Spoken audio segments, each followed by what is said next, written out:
OECD 국가들 중에서 우리 고령화 수준이 높을 것이다 라고 생각하시는 분. 높을 것이다.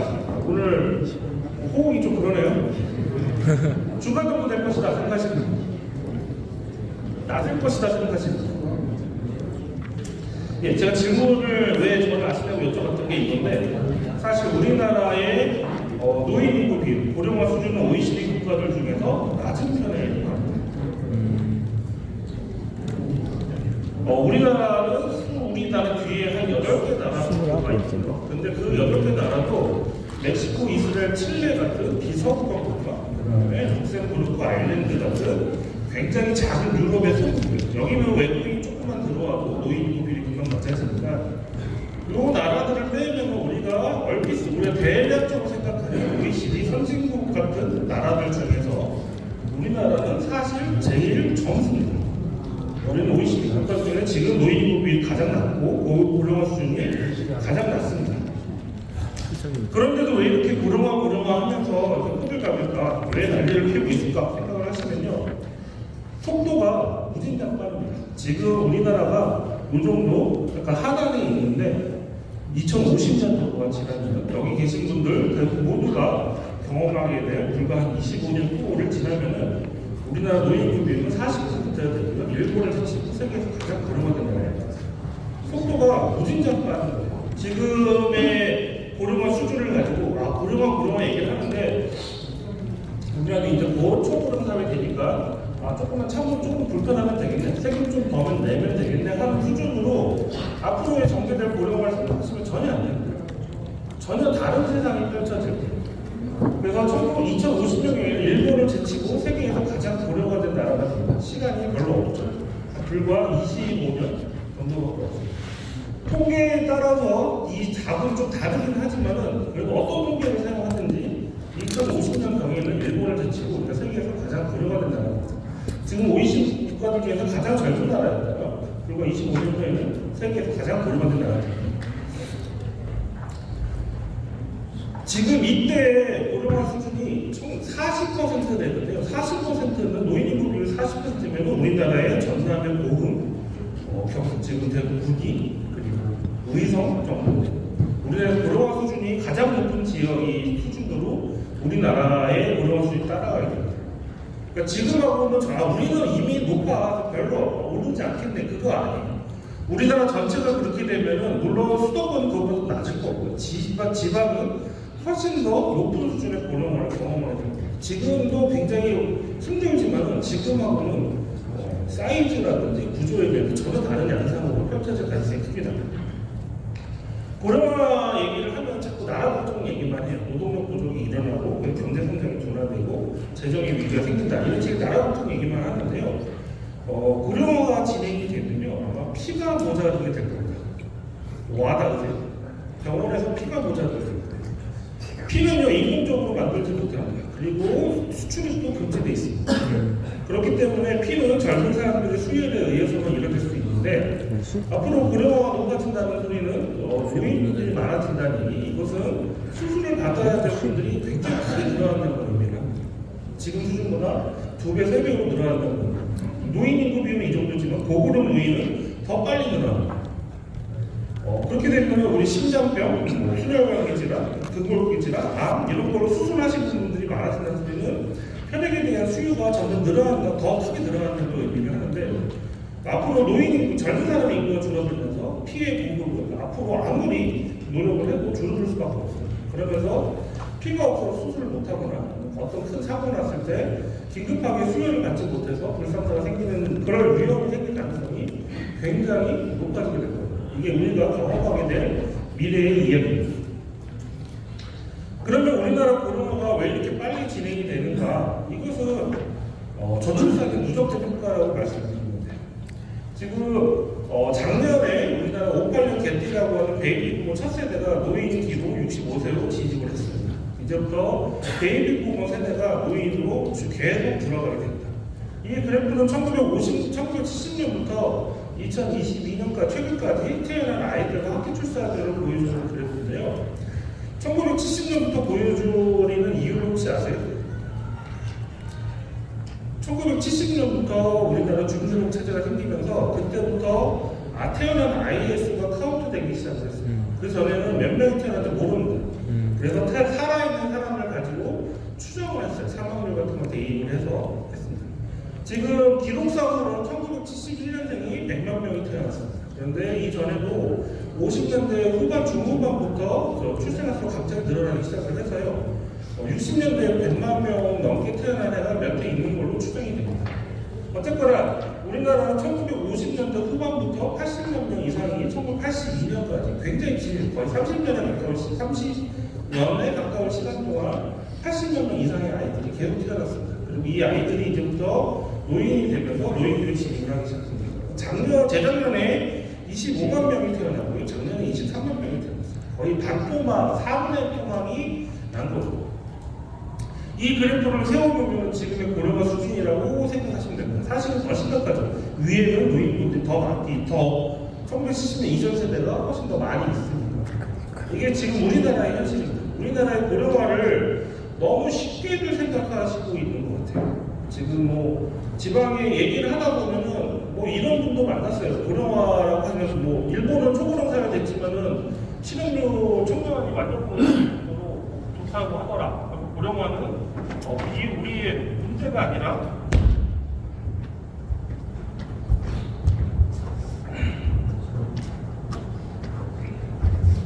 고령화는 기회다 이런 얘기까지 해주시는 분들도 있어요. 굉장히 뭐 터무니없는 얘기죠. 그러니까 터무니없는 얘기를 하시는 분들이 전문가 중에도 지금 상당히 많습니다. 우리나라의 위기적 저출산이 시작이 됐다는 게 2002년부터라고 얘기를 합니다. 2001년도에 출생아 수 60만이 붕괴되고요. 그다음에 출생아 수 50만이 붕괴가 됩니다. 청취아가 수 50만은 굉장히 중요한 의미였습니다. 제가 지금 요즘 인구 얘기를 많이 하는데 인구 강의라든가 뭐 매체에 출연하다 보면은 사람들이 예전에도 고령화 심각하네, 우리나라 인구 문제 심각하네 정도만 얘기를 했어요. 근데 사람들의 반응이 갑자기 변하기 시작한 게 2020년 겨울부터 갑자기 변하기 시작합니다. 그때 두 가지 생각자가 커지는데 하나는 우리나라 자연 감소, 태어난 사람보다 돌아가신 분이 더 많아지는 해가 2020년부터 시작이 됐고요. 그래서 행안부에서 그걸 발표를 했고요.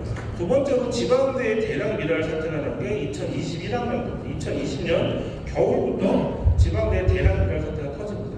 그러면서 사람들이 무엇인가 다 시작되고 있구나, 무엇인가 지금 일어나고 있구나, 먼 날의 얘기가 아니구나라고 생각하기 시작하시는 것 같아요.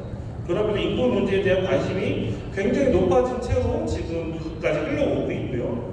그때부터 강연을 가더라도 질문이 바뀌었어요. 옛날에는 막 큰일 났네 이 정도는 생각하시다가 2020년을 지나면서 2021년부터 사람들의 질문이 그래서 어떤 일이 생기는데요. 그래서 우리 회사는, 우리 조직은 어떤 준비를 해야 되죠? 나는 우리 아이를 어떻게 키워야 될까요? 질문이 갑자기 바뀌기 시작합니다. 2002년도가 왜 중요하냐면 출생아 수가 50만이 안 되는데 그때 대학 입학 정원이 50만 명보다 많습니다.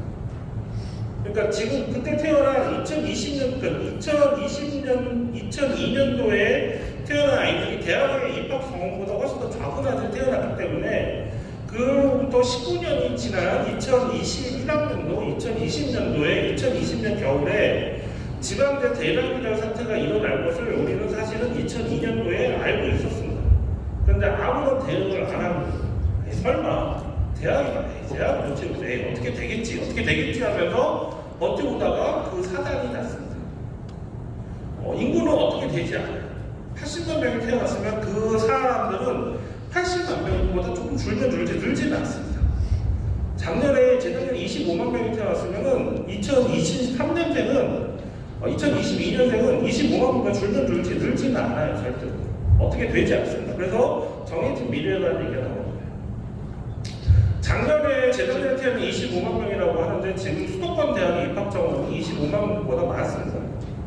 그러니까 이 소리는 뭐냐면은 재작년하고 작년에 태어난 아이들은 공부를 별로 못해도 대부분 전부 다 수도권에 있는 대학을 가게 될 거예요.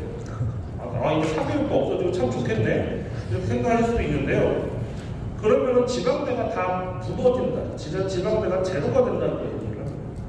지방대가 제로가 된다는 거는 지방에 있는 산업이 붕괴된다는 겁니다. 굉장히 우리가 생각지도 못한 큰일이 생길 겁니다. 지금 이 문제를 해결하기 위해서는 빨리 지방대를 빨리 정리를 해야 돼요. 힘들지만은 빨리 정리를 해야 됩니다. 그래서 그 피해를 줄여야 되고, 그리고 수도권에 있는 대학도 학생 수 정원수를 줄여놔야 돼요. 그럼 수도권 대학이 이걸 할 것인가? 전혀 안 하죠. 우리는 지금 아이들 모자르지 않게 학생들 다 찾아도 있는데 우리가 정원을 왜 줄여야 돼? 라고 반발을 할 거예요. 앞으로 근데 지금부터 우리가 별로 시간이 남지 않기 때문에 지금부터 이 일을 굉장히 빠르게 추진해 나가야, 적극적으로 추진해 나가야 되는데 지금 이 갈등들에 대해서 우리가 손댈 생각을 하고 있지 않죠. 사실은 고령화의 문제의 진짜 문제는 경제 성장이 들어야 되고 노동력이 부족해지는 그런 문제가 아니라 우리 사회가 이렇게 굉장히 구조적으로 해결하기 힘든 갈등 국면으로 들어간다는 게 진짜 문제입니다. 그리고 이 문제에 대해서 지금부터 우리가 준비를 하면 할수록 그 부담은, 그 피해는 조금 줄어들 수 있을 거예요. 그러니까 지금부터 그 준비를 해야 됩니다. 작년에 지금 TV를 보시면 알바 광고를 참 많이 하죠. 알바도 알바 광고를 참 많이, 모델도 비싼 모델 써서 광고를 많이 하는데 왜 광고를 많이 하냐면 알바생들 구하기 힘들어요. 알바생들 왜 구하기 힘드냐면은 20대 초반 인구가 줄어들어서 그렇습니다. 20대 초반 인구가 아주 아르바이트하는데 이 인구가 줄어드니까 당연히 알바생 구하기 힘든 거예요. 인구 문제는 터지고 나서도 이게 인구 문제인지 모르게 터집니다. 인구 문제는 인구 문제라고 얼굴로 터지는 게 아니라 다른 사건으로 터지게 됩니다. 그래서 사건이 일어나고 나서도 그것이 인구 문제인지 모르고 지나갈 때가 되게 많아요.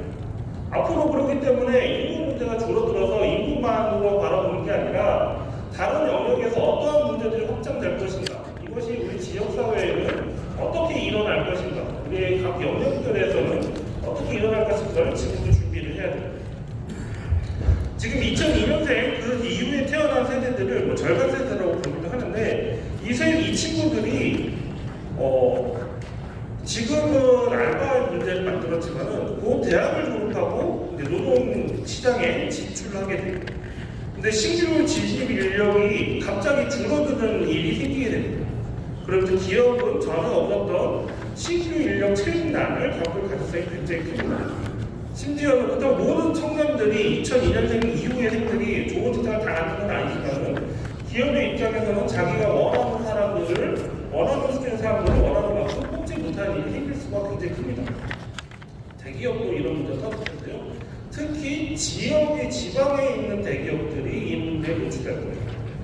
대표적으로 포스코라든지 조선업이라든지 이런 대기업들도 신규 인력을 보호하지 못하는 문제를 경험하게 됩니다.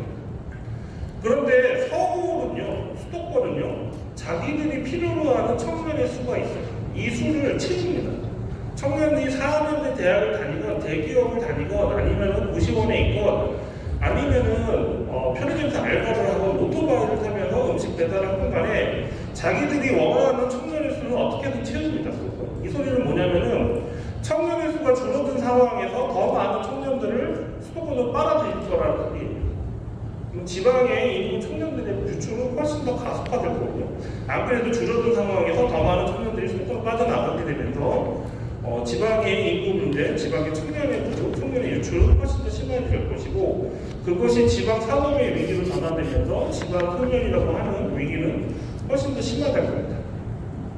악담을 하는 것이 아니라 이건 벌어질 사건에 대해서 제가 말씀을 드립니다. 곧 일어나게 되는데 이건 급격히 일어나지만은 뒤돌아보면은 뒤돌아보면 일어나는 상황에서 느끼지 못하게 됩니다. 예전에 국밥집을 가면요, 국밥집은 다 바닥에 앉아서 먹었잖아요. 요즘은 다 의자로 바뀌고 테이블로 바뀌면 손님을 더 많이 못 받아요. 그런데도 왜 식당들이 그렇게 바뀌고 있을까요? 왜냐면 무릎이 아파서 그렇습니다. 손님도 무릎이 아프고 일하시는 분도 무릎이 아파서 그래요. 예전에는 국밥집에 오는 사람이 20대, 30대, 40대였으니까 그런 일이 없었는데 지금 주로 오시는 분이 40대, 50대, 60대니까 이런 일이 생기는 거예요. 이게 고령화입니다. 고령화라는 것이 큰 나라의 문제만 얘기하는데 우리 일상은 굉장히 빠르게 바꾸고 있습니다. 근데 지금 되돌아보면 빨리는 했지만은 우리가 원하는 살아가는 때문에 인구를 둘러싼 제로섬 게임의 시작이고 수도권과 비수도권의 어떤 인구를 둘러싼 경쟁이라고 볼 수 있고요. 비수도권이 말할 수 없이 불리한 그러한 형편에 놓이게 되었습니다. 그리고 앞으로 이 인구 감소 속도는 점점 더 빨라질 예정입니다. 네, 이 그래프는 의미만 설명을 드리겠습니다. 통계청에서 인구 추계를 합니다. 그런데 저희가 보면은 통계청도 기관의 입장이 있기 때문에 상당히 좀 부드러운 전망을 내놓습니다. 자세히는 말씀드릴 수 없지만 통계청 전망보다 훨씬 더 심각하게 인구 감소가 급격하게 일어난다라고 보시면 됩니다. 그래서 노인과 관련된 사망자 추계는 거의 그대로 간다고 보시면 되고, 출생아 수나 출산율과 관련된 전망을 굉장히 희망적인 정책 의지를 담아서 좀 많이 부풀려졌다고도 볼 수 있습니다. 그래서 사망자 빼기 출생아 수로 나타내는 인구 자연 증가 감소 부분이 특히 경북 시군 지역에서 급격하게 예측보다 더 많이 일어난다고 생각하시고 미리 준비하시는 것이 필요합니다. 고령화로 인해서 성장 한계 상태의 위기에 다다라 있고요. 지금도 노인 인구가 굉장히 빨리 증가합니다. 근데 앞으로는 더 속도가 증가하는데, 베이비부머 세대가 이제 노인 계층으로 우리 자신까지 포함해서 그 다음에 훨씬 더 오래 지나면 이제 사망하게 되는 이런 상태로 가기 때문에 여기에 대해서 빠른 속도에 대한 준비가 필요하고요. 특히 지방비 매칭이 일어나는 사회복지 재정이나 장사시설 이러한 부분에 있어서는 준비가 필요합니다. 모두 다 내 지역에는 안 지었으면 싶은 이런 시설들이 있는데, 고령화 시대에 지역끼리 협업해서 준비해야 될 필요가 있죠. 그리고 지방 소멸 위기는 근본적으로 국가 소멸 위기라는 걸 다시 한번 말씀드립니다. 수도권과 비수도권 간의 편차가 있어서 비수도권에 상대적으로 심하게 일어날 뿐이지, 결국 지방에서 이렇게 감소와 인구 소멸이 되는 것은 국가 소멸 위기로 결국에는 이어진다라고 보시면 되겠습니다. 다만 수도권에 늘 붐비는 곳에 우리나라의 정책 의사결정권자들이 살고 있기 때문에 피부로 못 느낀다는 겁니다. 자, 그러면 올해도 저출생과 전쟁이라든지 우리나라의 이 여러 그동안 경제난도 극복하고 6.25도 극복하고 이런 불굴의 의지로 어려운 상황을 극복한 우리 어떤 이력들이 있습니다. 그래서 이런 저출산 위기도 극복해보자라는 긍정적인 분위기가 있습니다. 중앙정부도 그렇고 경상북도도 그렇습니다. 다만 이런 것은 좋은 것이지만 저희는 연구기관이기 때문에 팩트는 정확히 인지를 하고 대응을 해야 됩니다. 출생과 관련해서는 아무리 열심히 대응을 해도 이제 돌이킬 수 있는 시점은 지났습니다. 완화를 하고 또 사회적으로 여성이 경제활동에 잘 참여할 수 있는 그러한 사회 여건을 만드는 것이지, 열심히 해서 인구 반동을 이룬다 또는 대체 출산율 2.1명을 달성한다는 사실은 불가능한 이야기라고 보시면 됩니다. 다들 알고 계시리라 생각합니다. 그렇다면 우리 목표는 무엇이 되어야 되는가, 이런 것들을 이따 좀 더 논의드리도록 하겠습니다. 경상북도 총 인구를 보면 작년 말 255만 명입니다. 우리나라 인구의 5.0%고요. 비수도권 중에서는 경남 325만 명인데요. 경남 다음으로 많습니다. 그런데 경북은 인구가 많지만 공간적인 면적도 굉장히 넓습니다. 경남은 면적이 작죠. 면적은 작고 인구는 많기 때문에 사실 인구 밀도는 높습니다. 이런 면에서 본다면 경북은 낮은 인구 밀도나 또는 많은 인구수로 볼 때 지방소멸 위기가 가장 대표적인 곳 중에 하나라고 볼 수 있습니다. 전남이나 전북, 강원도 고령화나 지방소멸 위기가 심하지만 총인구 규모에서 본다면 경북보다 작습니다. 그래서 경북이 이 인구 문제에 돌파구를 제시해야 되는 대표적인 모델 지역으로 삼고자 하는 도지사님의 의지는 사실은 합당한 거라고 보여집니다. 모델이 나올 필요가 있고요. 경상북도의 인구 감소율은 작년 말 마이너스 1.8%입니다. 즉 인구의 한 2% 가까이가 해마다 줄고 있다는 건데요. 전국 최대입니다. 다만 작년에 좀 좀 더 감소율이 컸던 거는 군의군의 대구광역시 편입으로 인한 영향이 있었기 때문입니다. 그렇지만은 이렇게 인구 감소는 계속 이어지고 있는 추세입니다. 시군 단위로 가면 더 심각할 거라고 생각됩니다. 자, 경상북도는 현재 22개 시군이 있습니다. 10개 시구와 12개 군부가 있는데요. 이 10개 시구에 경북 인구의 약 80%가 거주하고 나머지 20%가 12개 군부에 거주하고 있습니다.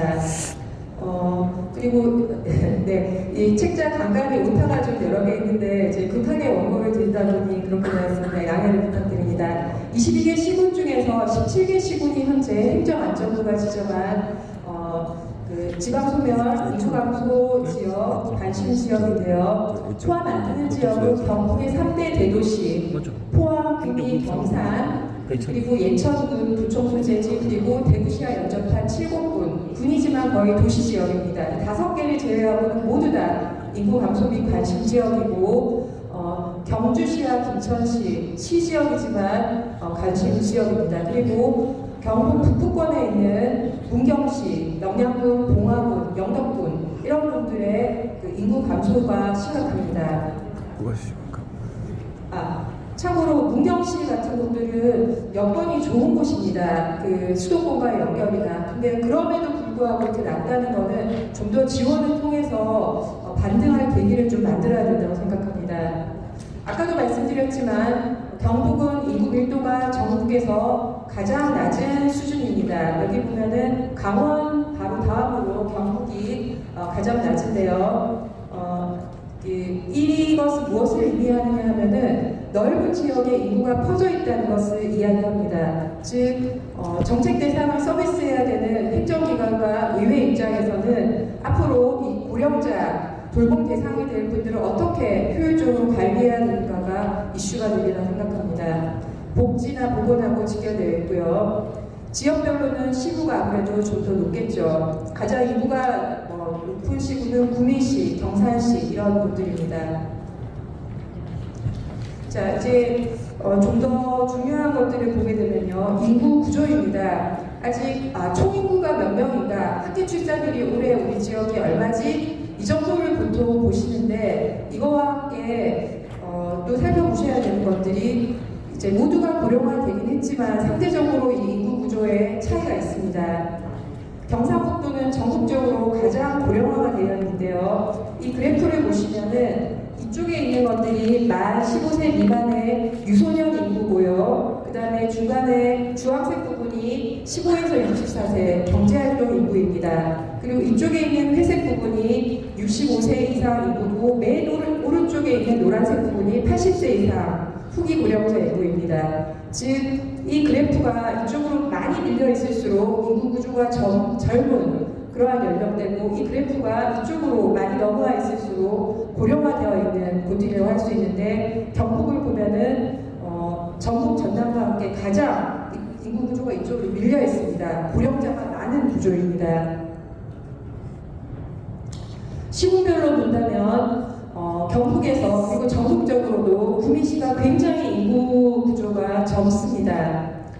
그리고 가장 고령화된 곳들을 본다면 그 중에 하나가 의성군인데요. 아까와 마찬가지로 그래프들을 한번 보겠습니다. 이쪽 그 주황색 그래프가 가장 이쪽으로 올려져 있는 부분이 젊은 곳이라고 할 수 있는데요. 여기 제일 위에 구미시, 그 다음에 경산시, 그 다음에 아래쪽에 아까 말한 실질적인 도시 지역인 칠곡군 이런 지역들이 그 인구 구조가 젊습니다. 그리고 가장 그래프가 이쪽으로 올려져 있는 곳들이 고령화되어 있는 곳들인데 아래쪽에 보시면 봉화군, 고령 다 비슷합니다. 의성군도 마찬가지고요.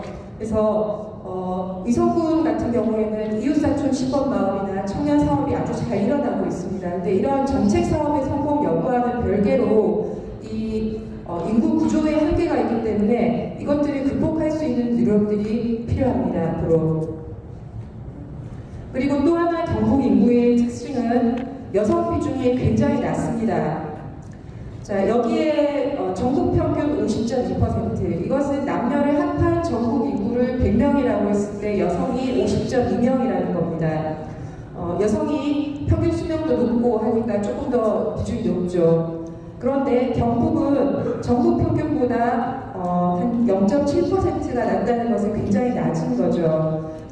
모든 연령을 통틀어서도 여성 비중이 남성에 비해서 낮고 특히나 젊은 층이 20에서 39세에서 가장 낮습니다. 옆에 그래프를 보시면요. 여러 가지 전국 평균, 광역시 평균, 도 단위 평균, 그 다음에 경상북도가 있는데 맨 밑에 있는 진한 노란색 그래프가 경상북도 평균입니다.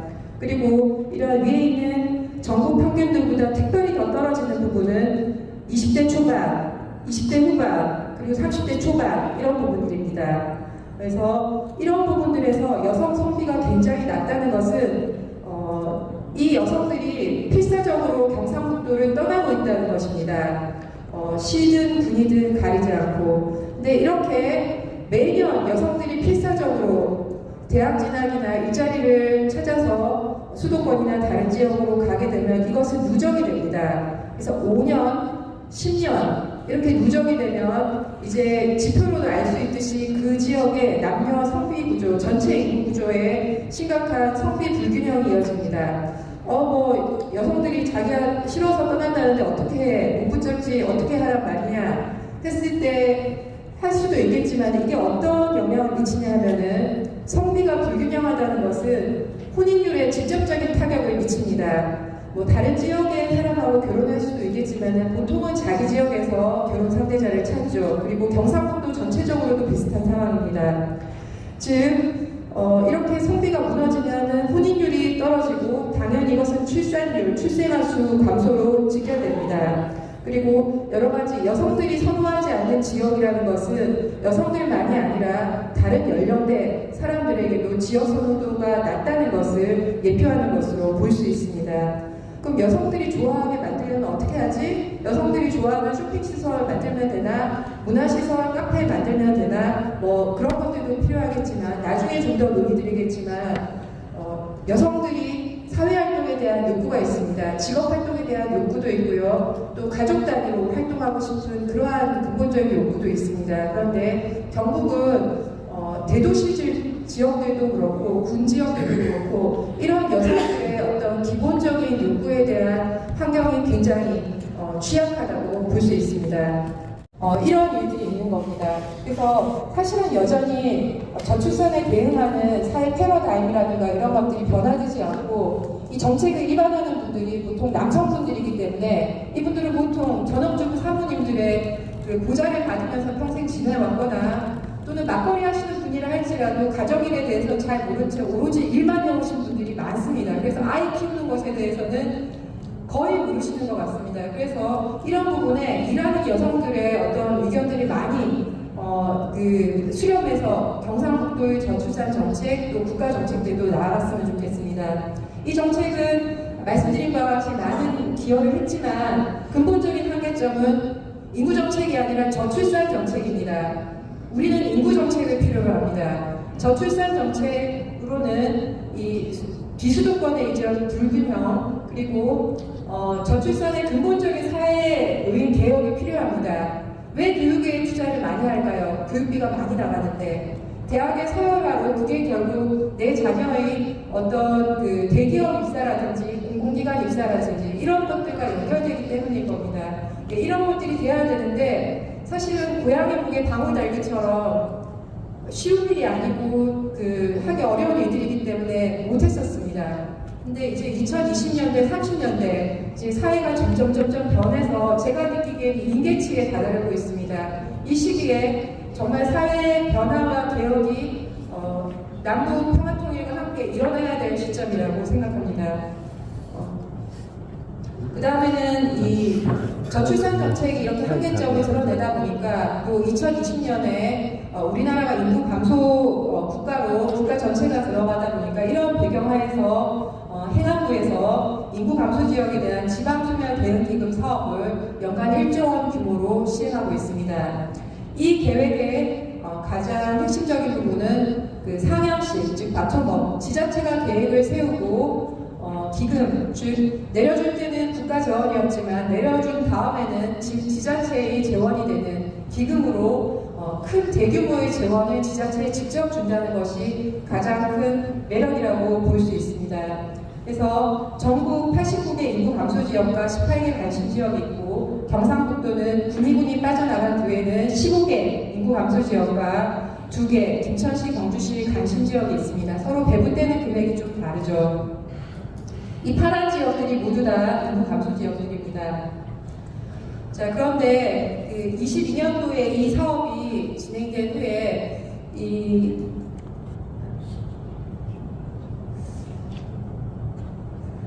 계획 때문에 그 지금 전국 인구 감소 지역 인구 구성을 했어 라고 하는 청년들이 있어야 됩니다.